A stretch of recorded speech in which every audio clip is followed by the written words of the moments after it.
معاشرے میں دو طرح کے لوگ ہوتے ہیں، ایک وہ جو مجبور ہے، بھوکوں سے ہے، فاقوں سے ہے، پریشانیوں سے ہے، اذیتوں میں مبتلا ہے، تو قرآن نے ان کو کہا کہ کوئی بات نہیں، زندگی مشکل، تکلیف، اذیت سے گزارو، صبر کرو گے تو اجر ملے گا۔ اور جس کے پاس دولت ہے، جس کے پاس ثروت ہے، اختیار ہے، منصب ہے، عہدہ ہے، اس کو کہا تو گھر کمرے میں بند ہو کے نہ رہ، جا کے معاشرے میں ڈھونڈ کے غریبوں کی مدد کر۔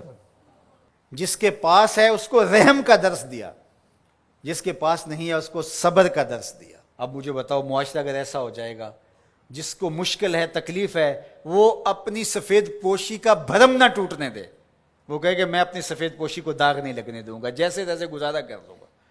اور جس کو اللہ نے ثروت سے نوازا ہے، وہ کہے کہ میں اپنے ماتحت اور اپنے دوستوں، اپنے ہمسایوں، اپنے عزیزوں، رشتہ داروں، اپنے اطراف میں بسنے والوں لوگوں کی ضرورت کو پورا کروں۔ تو مجھے بتائیے کہ کوئی معاشرے کے اندر پریشانی رہ سکتی ہے؟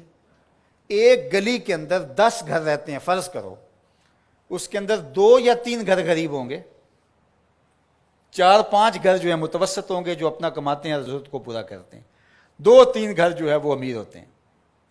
ایک گلی کے اندر 2 گھر امیر، 2 گھر غریب، 6 گھر متوسط۔ متوسط بھی اگر کریں تو اچھی بات ہے، اور اگر وہ گلی میں 2 غریب آدمی جو ہیں ان کی مدد 2 امیر کر دیں، ان کو اپنی فیملی کا حصہ مان لیں، تو اس گلی کے مسائل ختم ہو گئے کہ نہیں ہوئے؟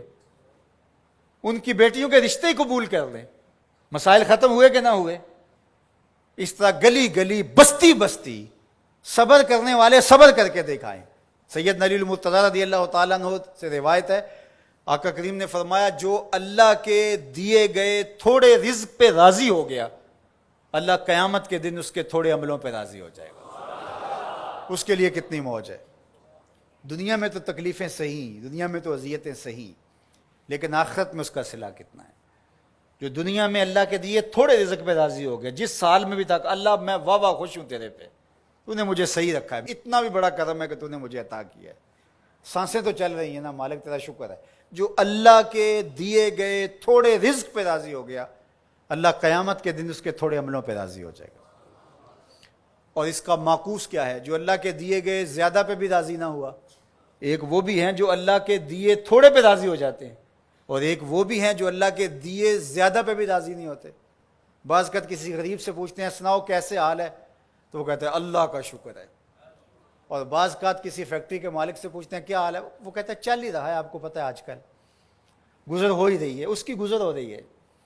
جس کے کروڑوں روپے بینک میں پڑے ہوئے ہیں، وہ چہرے کے اوپر کئی طرح کی لکیریں لا کر کے کہتا ہے بس گزر ہو ہی رہی ہے۔ کتنے لوگوں سے بہتر ہیں آپ جو نان شبینہ کو بھی ترستے ہیں۔ تو اللہ کے دیے پہ راضی ہو جاؤ، اس کی تقسیم پہ راضی ہو جاؤ، زندگی سوکھی گزرے گی۔ نہ راضی ہو گے تو پھر کیا کر لیں گے؟ ہم اگر اللہ پہ راضی نہیں ہوں گے تو پھر کیا کر لیں گے؟ پھر بھی تو ایسے ہی گزرے گی۔ تو بہتر نہیں راضی ہو کے گزرے اور آخرت کا سودا ٹھیک ہو جائے۔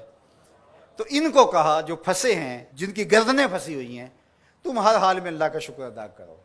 اور دوسروں کو کہا کہ یہ تمہاری بھول ہے کہ ہم دیں گے تو اتنا کم ہو جائے گا۔ میرے حضور نے 3 قسمیں کر کے کہا ما نقصا مالو عبد من صدقہ، 3 چیزوں پہ قسم کی، ان میں سے ایک چیز یہ تھی، فرمایا میں محمد صلی اللہ علیہ وآلہ وسلم اللہ کی قسم اٹھا کے کہتا ہوں کہ صدقے سے مال کم نہیں ہوتا۔ صدقے سے مال کم، صدقے سے مال کم ہوتا تو حضرت ابو بکر صدیق اس دنیا کے سب سے غریب شخص ہوتے، جنہوں نے سارا مال دے دیا۔